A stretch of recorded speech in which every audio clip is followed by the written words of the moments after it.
Everybody, we know that you missed being here on Tuesdays. Didn't feel normal last week. I mean, even Coach Huff got here 5 minutes early. He missed you guys that much. So we're going to get started. Obviously, big game this week, ULM, 3:30 p.m. here, ESPN Plus. If you didn't see, next week's game is a 3 p.m. Eastern, 2 p.m. Central game at Southern Miss. That was released yesterday. And with that, we'll turn it over to Coach Huff to talk about ULM.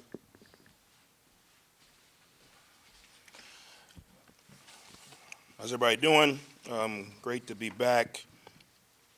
Coming off the bye week, really good to see everyone. Obviously, last week being a bye week, got an opportunity to have a lot of focal points addressed, obviously on and off the field, on the field from a fundamental and technique perspective, making sure that we continue to develop our roster, which is a little more tough in today's landscape of college football. So when you get opportunities to get some of your younger guys or some of the guys on the back end of your roster, some extra reps and fundamentals and technique, that's always good. Got a chance to get some recruiting done, which is obviously ultra important as well around some of the local areas regionally.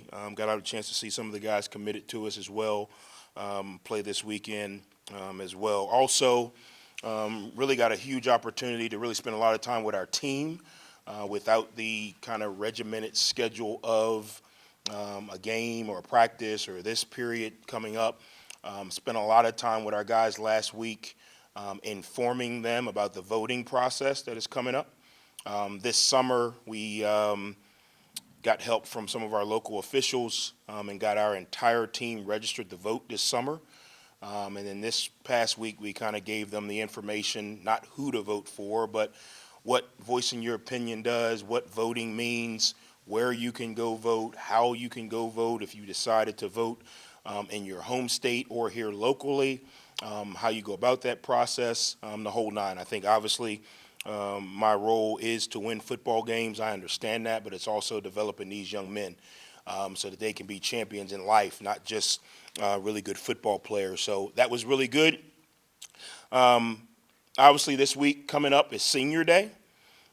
With the last game on our schedule home being the 75 game, we made this Saturday Senior Day so that we could have two separate honor days, so we could keep those separate, honor the seniors and what they've done for us in this community and this program, and then also still keep the 75 game sacred for what it is and what it means to us as well.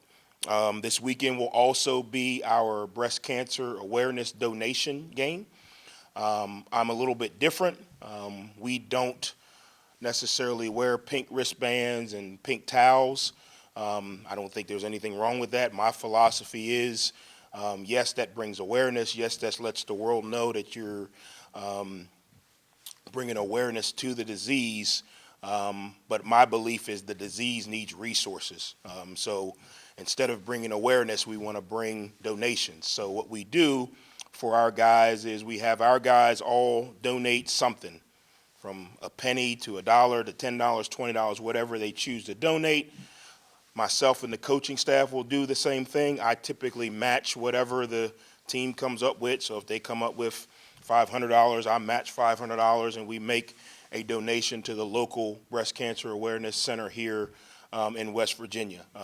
I told the team kind of why we do that. Yes, it's great to run out of the tunnel with a pink wristband on, but for those of us who have family members who have been affected by this disease, they need resources and they need money to go towards continuing to cure and treat this disease. So that's something that we do. Our guys really take a lot of pride in it. Coach Bartram will be connecting us in that breast cancer research center here at the end of the game or at the end of the week, and making that donation on behalf of the football program. I told our guys in life, don't make statements, make a difference. Anyone can go on Twitter and voice an opinion and hit send, and you've made a statement.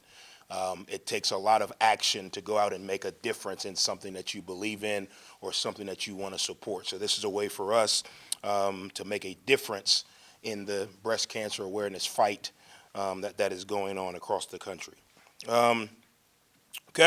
ULM this week, back in the Joan. after some time off. Obviously, a lot of respect for Coach Vincent and the ULM football program. In my opinion, obviously I haven't seen every team in the country, but probably the most improved team in college football. And that goes to the players, to the coaching staff. Coach Vincent has done a phenomenal job in a short amount of time of getting these players and this staff and his organization playing at a really high level. You're talking about a 5-2 football team with a loss to Texas, and then a loss last week to South Al, which they missed some opportunities, had the lead in the game, and some things just didn't go their way. So you're arguably playing a 6-1 football team that is playing at a really high level on all three phases. They're physical. They're aggressive. I think they do a great job of playing complementary football. They force you to be efficient on your sides of the ball. Obviously, their running back is arguably the best back in the conference as far as his youth and what he's doing from a production standpoint. A lot of respect for him. Obviously, whenever you have really good running back production, you probably have good O-line play. It's hard to run the ball without the O-line and tight ends being involved. It's also hard to run the ball if your pass game doesn't complement the run game. And I think that's what Coach Vincent and his staff are doing a really good job of on the offensive side. Is it's very complementary. You can't get too involved or too many hats trying to tackle the run because obviously the pass game, the quarterback's really efficient with the ball, decision making, they don't turn it over a lot. And then defensively, they're physical. They strike. Probably the most physical team will play at our level. You take the other, Ohio State and those guys out of it. But at our level, this is probably going to be the most physical game that we've played, and we got to be prepared for that. And then on special teams, they're aggressive. If you don't do what you need to do, they're going to expose you. So we got a huge challenge coming up for us. Arguably, and that's no disrespect to any other team, probably the toughest team on our schedule this far. Take the other two, Ohio State and Virginia Tech, out of it. And I'm not talking about just, their what they have on film. I'm just talking about how they stress you across the board. There's other teams that we've played that done some really good things offensively, defensively, had some advantages. But this team stresses you across the board. So we're going to have a lot of work to do in a little bit of time. Our players are very aware of who ULM is. This is not the ULM of old by any means. The beauty of the transfer portal, you don't have many guys that know because we have so many guys that have not been a part of the Sun Belt Conference that, for them it's just the next opportunity, which is going to be a great opportunity for us. With that, open up questions. Has this, extended break between games allowed some guys that maybe have been hurt during the regular season or haven't played this season to get healthy and have a chance to play? Obviously, whenever you get an opportunity to get a break, it helps, not just from a physical standpoint, but from the mental standpoint, the grind of the routine. It's too early to tell, on some of the guys. I'll say this without getting FanDueled or ESPN bet-lined. The thing you run into, just so everybody's aware, there are some guys who are right on the edge of possible playing that may have played some or have not played some. The thing you run into, the NCAA has a 30% rule. So once you have participated in 30% of the season, you can no longer get that year back. So yes, I may be physically good to play, but if I haven't practiced and I haven't gone through what I need to do to get game ready, I really have to take a step back as the player and say, okay, is it worth me getting game ready for 4 more games or 5 more games? Or do I decide, talk it over with my family, and take a red shirt? I don't make those decisions for our guys. I try to let them make that decision. But when you're talking about guys who have a future, in the NFL, that's a big concern because if I come back too early and I'm not in season mode, it takes me 2 games to kind of get in the flow of it. Well, I've put that on film. So now the NFL is looking at, I came back, I played for 2 games, I wasn't ready. 3 games I was. Well, I've lost 6 or 7 games. So there are some guys in our program that I've given the flexibility to make that decision with their family, because I don't think I can tell them, hey, yes, you come back. And then obviously from a medical standpoint, yeah, check the box, they're good to go, they're good to start working into practice. But from a career standpoint, is it good to come back and play 5 games? Or is it better for me to go ahead and start practicing, get back in the flow, and treat this as an extra spring to come back next year and play potentially a full season? So that's some of the who's in, who's out, and my opinion of what they should or shouldn't do doesn't matter, because I'm not playing in the NFL. Wasn't good enough. Probably if I was reborn, wouldn't be good enough. Probably if I trained forever, wouldn't be good enough. But you got to leave that up to them, because the one thing about college football, it's a short window. The NCAA gives you 5 years to play 4, and if you use some of those years, you don't get them back, and it's really hard, to win these waivers. And I know we hear about guys who've had 6 years and 7 years and 8 years, but that's hard to do. And the NCAA now is getting more and more stringent on who they allow to get a waiver. Well, you came back game 7, you should have been able to play the, you know what I mean? So it makes it very difficult to say, yes, X, Y, and Z player is coming back. No, X, Y, and Z player is not coming back, if that makes sense. Just looking a little bit at ULM's offense, you highlighted the running backs. Are they having their success more based on how athletic they are, how talented they are? Is it schematic that they're doing something well? It was a combination. I think, one, they're tough, and I think toughness can solve a lot of issues, first and foremost. Second of all, they are skilled. They have a very unique skill set for what they do. And then I think they're coached well. I think their coaches are putting them in really good positions to make the plays comparable to their talent. You look at us last year, we had Rasheen Ali. We were going to find a way to try to get him the ball, whether that was in the backfield, in the pass game. Like, it was always kind of in the forefront of our mind. So they have a really good running back. So everything they do is going to be kind of off of, his ability to make some big plays, make some big runs. And then the final thing, I think you got to credit the players. I mean, the kid breaks tackles. The kid's got really good body and balance control. He does not go down on the first hit. If you don't gang and rally tackle him, he's going to get those leaky yards, which, when you're playing the style of play that they're playing, those leaky yards matter, because it changes 3rd and 7 between, now it's 3rd and 4, with those different manageable situations. So I think it's a combination of all 3. Just watching them, Coach, do they kind of not lull you to sleep with handing it off to Harvey, but then that play action, and they take some shots downfield too. So that's got to keep your attention too on defense. Yeah, right? I think they force you to be disciplined. Every snap is its own, play and life of its own, because you can't say, well, hey, they've run it the last 4 times, so they're running it this time, or you can't say, hey, every first down they're doing this, this or that. It's going to force our guys to be disciplined, and I think that's what they do a good job of.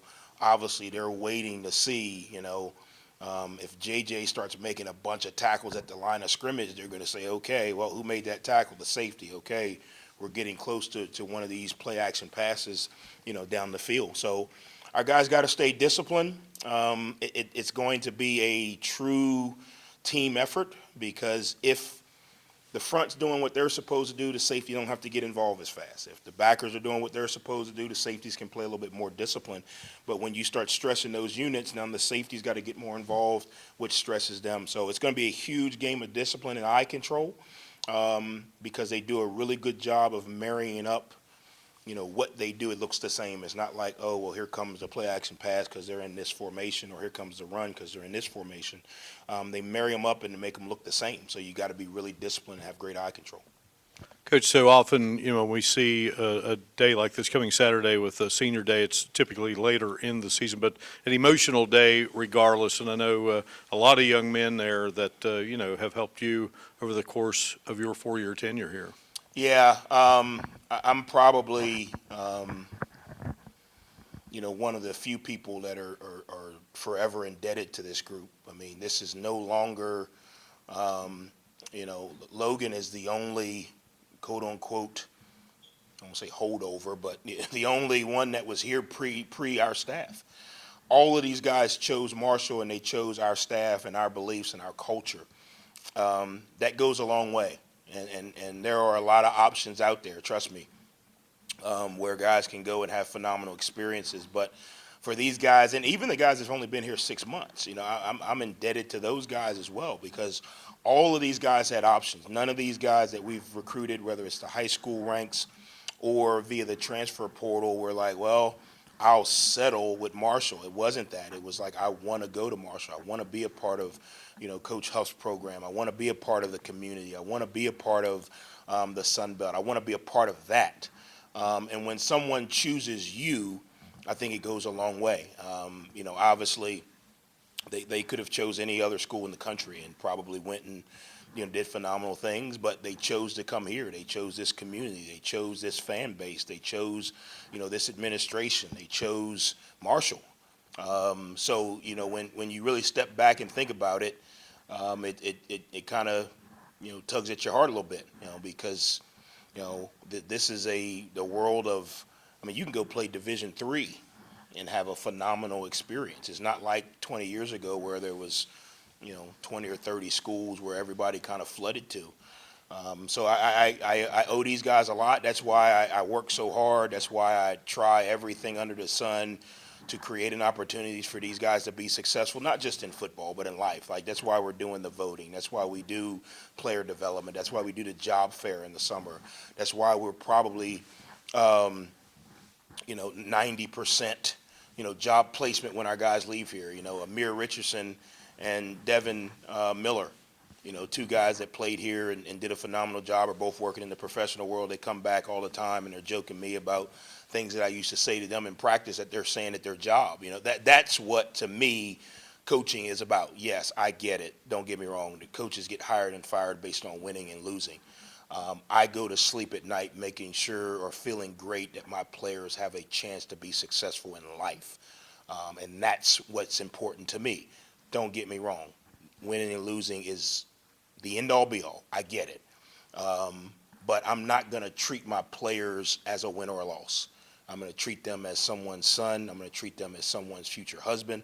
I'm going to treat them as someone's future father. And that, to me, is where you make a difference. What do they make you, ULM, think about the way they use Herring, the backup quarterback, or line him up at running back, hand it off, he throw it? What's he do to the? Yeah, we spent a bunch of time on that, this bye week, just having a plan for that. They do it. It stresses you a little bit because, he's physical, built like a tight end, that can run. But he also has the quarterback skill set and the quarterback mind. So it really, again, forces you to play discipline, because as soon as you think, oh, I'm going to come up and tackle the guy, well, he throws it 50 yards down the field to the guy behind you. So we've got a plan for it. We've been really studying it and how to manage it in the game. We got to work it this week in practice so that we can execute it well on Saturday. Who, maybe an individual or a position group, has impressed you the most over the bye week? Just whether it's an intensity in practice or just willingness to get better. Who maybe has stood out to you? I'll be honest, the team. And I say that not avoiding a question. I say that because you got to think these are 18 to 22-year-olds. So there's no carrot at the end of the week of, hey, we're going to play.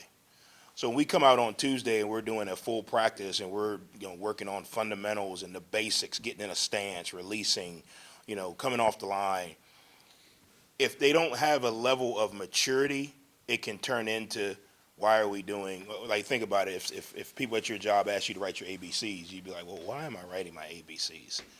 But ultimately, it's going to help you with your handwriting so that when you do write the paper, does that make sense? So for our guys to come out with the right maturity, there's been times where in the past you get a group and it's like pulling teeth to get them to even come out. But our guys came out with the right maturity. The older guys were coaching the younger guys. The older guys were leading the drills. The older guys were as invested in getting better as the younger guys were. And we did a good job managing the schedule. But the team, the first day out there, I was like, okay, this is going to be like the last day of school trying to get kids to take a test. This is going to be very difficult. And the leadership had a really good mindset. They said we have a bye week, but we're not off because the season's not over. And we have things we need to improve on. I think that really helped when we showed them earlier in the week or earlier in the day before, hey, here are some areas we need to improve. Here are some areas where we can get better. And they came up with the right mindset. So I was really impressed. I thought it was really good. Obviously, when you get into the younger guys, Cole did some really good things. He just hasn't had the opportunity, but that doesn't mean he's not improving or not playing at a high level. It kind of gets, everyone's asking me, you got to kind of get in a bed with one of the quarterbacks at some point. But he did some really good things. Some of the young safeties and DBs did some really good things. Some of the guys that maybe haven't played a ton of snaps. Some of the young O-linemen, And then there's some guys who, as you alluded to via FanDuel, who were a little bit limited, who got back into some real full-speed action, which gave us a little bit of hope. So it's good. It's good. Not a FanDuel question, but their defense. What do you see from them? What are they doing to be successful when they're attacking the offense? Well, I think they do a really good job. They're physical, and I know that sounds remedial, but when you're physical, you knock the line of scrimmage back. When you're physical, you knock the ball off of defenders. When you're physical, you force guys to block you in space. And that's the first thing that jumps out, how physical they are, because there's not a lot of times where they're getting overpowered. The second thing is I think they do a really good job of getting at, striking and attacking the ball. They've had a bunch of turnovers, which plays into their complementary offense. If they come out on defense and they get a turnover, whether that's a fumble, an interception, whatever that may be, obviously that helps their offense. So they've done that really good. And then they've done a really good job, in my opinion, of there's very few times where they're misaligned. So you have to actually execute a play. There's not many times where you have a guy running wide open. It's not many times where, one guy's blitzing, he's not supposed to. It's very organized, coordinated, a cohesive unit. They don't cut guys loose. So you got to block them. And you got to execute. You're not going to have a wide open play where the guy's running 50 yards by himself. So I think that's a testament to the players. I think that's a testament to the coach. The defensive coordinator does a really good job. You can tell that they're playing within who they are, which allows them to build some confidence and to build some repetition and execute. Coach, how much did this break kind of refresh you for this stretch run? It's kind of a gauntlet that you'll face in November, but everything is still out there for your guys. Does that kind of help you refocus and guide you? Yeah, I mean, I'm not sure. Refocus, I try to be mindful. We're 56 seconds away from no losses at the Group of 5 level, and I know I take full responsibility for it, but I'm not going to let that beat me up. I mean, we're a good football team. We got a lot of football left, but we're 56 seconds away from being undefeated at our level. You look at Stony Brook, they're rolling. We played them. You look at Western Michigan, they're rolling. We played them. App got their first win. I mean, we're playing some good football. I'm not going to let 56 seconds determine our season. Now, I embrace that 56 seconds because as good as we can be, if we don't continue to do the things down the stretch in this month of November, it could very easily go the other way. But I'm going to choose the positive over the 56 seconds. If for the rest of my life, 56 seconds is all the dreary day I have, trust me, we're going to be okay. But no, and don't get me wrong, I'm not sitting here saying that we're, by any means a finished product. But when you go back and look, it's like we do, bye week, go back and look at everything. Back and look at every situation. How are you on first down, second down, third down, all of those things. Who's playing well, who's graded out well, who's consistent. We do a full self-scout dive. We've done some really good things. Now, there are some, glaring issues that we have to improve. But I'm not discouraged. I'm actually encouraged because if we can improve on those things, we can continue to stay healthy. we can continue to take the positive steps, I think we have a chance to be really good. So it's more of a confirmation break rather than a kind of refocus or restructure. Now, there are some things we've changed. You know, we got to get better at certain things. But it's more of a confirmation of, yes, we're doing the right things. We're making improvements. We still have a ways to go. But we've done some really good things. Anything further for Coach? Thanks, guys. Hope every student, fan, booster, donor, hater, or whatever you want to call it, shows up to the game for these seniors. This is the one thing that in recruiting we're able to use, how this community supports this team, how this community supports this university, and this is a weekend to honor these seniors who chose us, who chose you. It is ultra important that we do everything we can to try. I mean, it's November 1st in Huntington, West Virginia, and I haven't seen a snowflake. So if there's not a reason to come out Saturday, that is the reason. Because obviously our seniors have done a lot for us, and they love this community, they love this town. So let's take Saturday as an opportunity to honor them by showing up in the stadium, being really, really loud, and supporting them in their senior day, second to last home game, but in their senior day moment. So thank you, guys. Go Herd.